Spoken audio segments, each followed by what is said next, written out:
اب لوگ میرے پاس اگر آتے ہیں اور وہ کہتے ہیں کہ جناب یہ زمین کا تو ہم نے پیسے دیے تھے،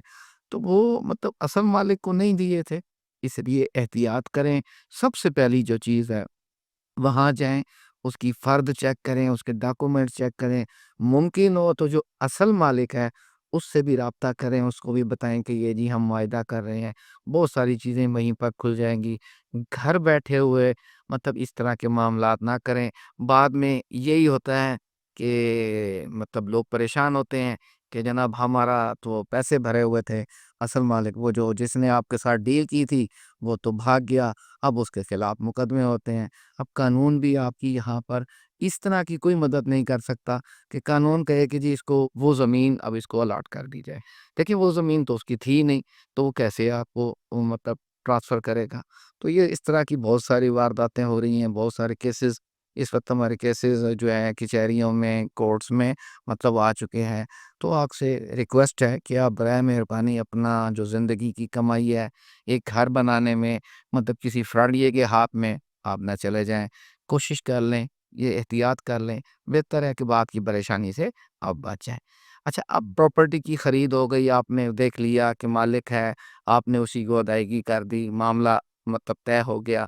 اب آپ نے کیا کرنا ہے؟ اب آپ کا یہ ہے کہ کتنے قسم کے ٹیکسز ہیں جو اب آپ کو پے کرنے ہیں۔ انکم ٹیکس کی بات کریں تو انکم ٹیکس آرڈیننس 2001 کے مطابق 236 کے ایڈوانس ٹیکس جو ہے، اگر آپ فائلر ہیں تو آپ کو وہ 3% ٹیکس کی ادائیگی کرنا پڑے گی، اور اگر آپ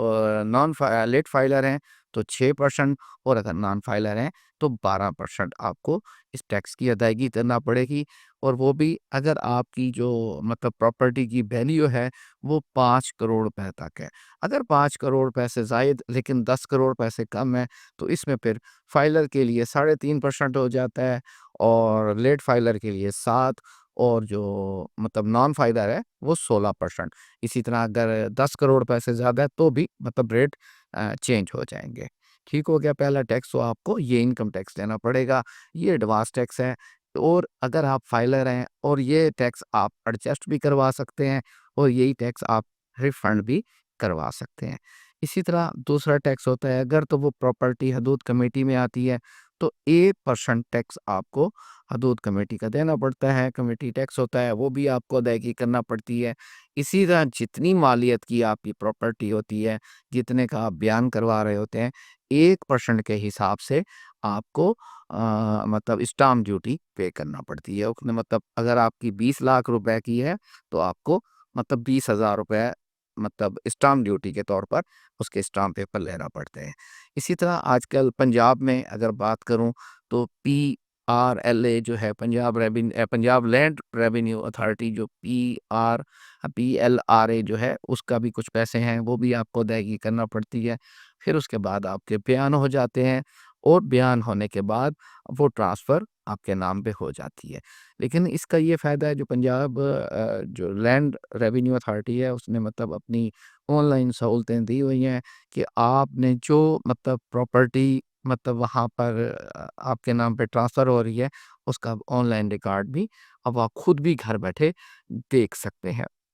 اچھا، یہاں پر ایک چیز میں پہلے بھی ایک ویڈیو میں کہہ چکا ہوں کہ احتیاط کیجئے۔ اچھا، ہوتا کیا ہے کہ آپ نے جب یہ معاملہ ہو رہا ہوتا ہے تو بہت سارے لوگ ڈیفینیٹلی یہ قانونی معاملات نہیں سمجھتے، اور وہ وثیقہ نویس کے چکر میں آ جاتے ہیں، اور وثیقہ نویس ہی معاملات کو دیکھتا ہے۔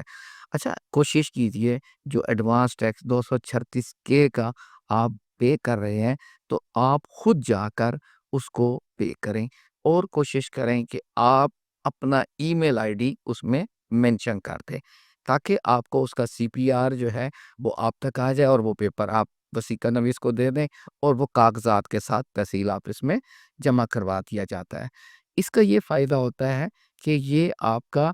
ٹیکس جو ہے یہ آپ کے حساب سے ہی پے ہو گیا، اور آپ کے پاس اس کا ریکارڈ بھی آ گیا۔ مطلب مارکیٹ میں جو روٹین دیکھنے میں آئی ہے تحصیل آفس میں وثیقہ نویس، حضرات سارے تو برے نہیں ہیں، لیکن جو برے ہیں وہ مطلب جو کر رہے ہیں ان کے لیے میں آپ کو یہ سمجھانا چاہوں گا کہ وہ کیا کرتے ہیں، وہ آپ سے یہ پیسے تو لے لیتے ہیں اور مطلب ہمارے مطلب جو تحصیل آفیسز ہیں وہاں پر کچھ لوگوں کی ملی بھگت سے یہ پیسے جیب میں ڈالے جاتے ہیں اور وہ ٹیکس آپ کے نام پہ ادائیگی نہیں ہوتی۔ بہت سارے کیسز میں یہ دیکھنے کو ملا ہے کہ ان کی رجسٹری رک جاتی ہے، ٹیکس کی ادائیگی نہیں ہوتی اور بہت سارے معاملات۔ تو بہتر یہ ہے کہ آپ خود پے کر لیں، اس طرح آپ سی پی آر بھی آپ کے پاس آ جائے گا اور وہ آپ کو اینڈ میں جب آپ سال کلوز ہوگا تو آپ اس کو ریفنڈ اور ایڈجسٹ بھی کلیم کیا جا سکتا ہے۔ آخری بات آج کی ویڈیو کی اور وہ یہ ہے کہ ایک غریب شخص ہے وہ ٹیکس کی بچت کیسے کر سکتا ہے۔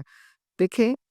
انکم ٹیکس آرڈیننس 2001 کے سیکشن 114 میں اگر میں آپ کو سمجھانے کے لیے یہ کہوں کہ ایک لسٹ بنی ہوئی ہے کہ فلاں فلاں فلاں فلاں شخص نے مطلب این ٹی این لینا ہے اور اس کو فائلر ہونا ہے، ٹھیک ہے۔ ہر کسی کو فائلر نہیں ہونا۔ تحصیل آفس میں جب آپ جاتے ہیں تو وہاں پر کیا جاتا ہے کہ آپ مطلب جائیں اور فائلر ہو کے آ جائیں، اس طرح آپ کے ٹیکس کی بچت ہو جائے گی۔ ایک شخص ہے، غریب ہے اور وہ مطلب اس کرائٹیریا میں سیکشن 114 میں آتا ہی نہیں ہے تو اس کو تو وہ نہیں این ٹی این لینا۔ این ٹی این اگر وہ لے لیتا ہے تو پھر تو یہ پوری زندگی اس کو ریٹرن جمع کروانا ہے۔ اب ایک شخص ہے، اس کی آمدن ہی اتنی نہیں ہے لیکن کوئی گزشتہ 15-20 سال لگا کے اس نے 10-15 لاکھ روپے اکٹھے کیے ہیں، 2-2.5 مرلے کا وہ پلاٹ لینا چاہ رہا ہے تو اب اس کو این ٹی این نہیں لینا۔ اس کے لیے income tax ordinance 2008 10th schedule rule number 2 موجود ہے۔ وہ مطلب تحصیل آفس میں جائے گا، سب رجسٹرار کے پاس ایک ریٹرن اپلیکیشن دے گا، اپنا CNIC ایڈریس وغیرہ لکھ کر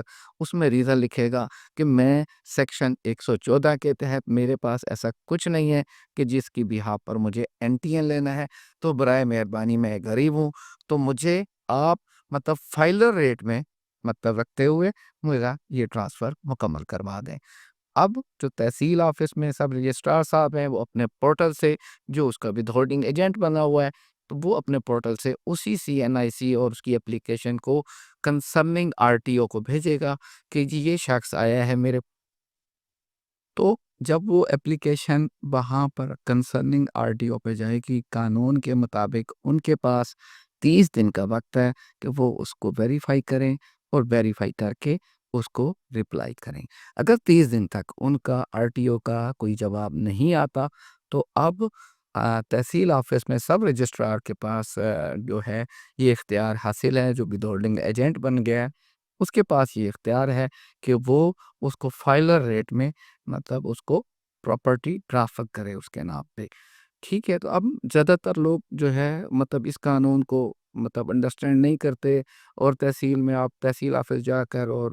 وہاں پر کوشش کرتے ہیں کہ بس وسیقہ نویس ہے یا کوئی جو بھی ایجنٹ وہاں پر آپ کے ساتھ ہوتا ہے اور وہ یہ کہتا ہے کہ بس جلدی کریں جی، ٹھیک ہے کوئی نہیں، فائلر بعد میں عارضی فائلر بن جائیں آپ۔ تو ایسا کچھ نہیں ہے، عارضی فائلر کچھ نہیں ہوتا۔ ایک دفعہ آپ نے این ٹی این لے لیا تو اب آپ کو یہ پوری زندگی اللہ تعالیٰ آپ کو زندگی دے، جب تک آپ زندہ ہیں تب تک آپ اس کی ریٹرن ہر سال جمع کرواتے رہیں گے۔ امید کرتا ہوں کہ آج کی یہ ویڈیو آپ کے لیے فائدہ مند ہوگی۔ اگر آپ کو اس میں سے کچھ سیکھنے کو ملا، آپ کو کچھ فائدہ ہوا تو حوصلہ افزائی کیجئے گا، چینل کو سبسکرائب کیجئے گا اگر آپ ہمارے چینل پر نئے ہیں۔ اگر ویڈیو اچھی لگی ہے تو لائک کیجئے گا، شیئر کیجئے گا، ہو سکتا ہے آپ کے شیئر کرنے پر کسی کا کوئی بھلا ہو جائے۔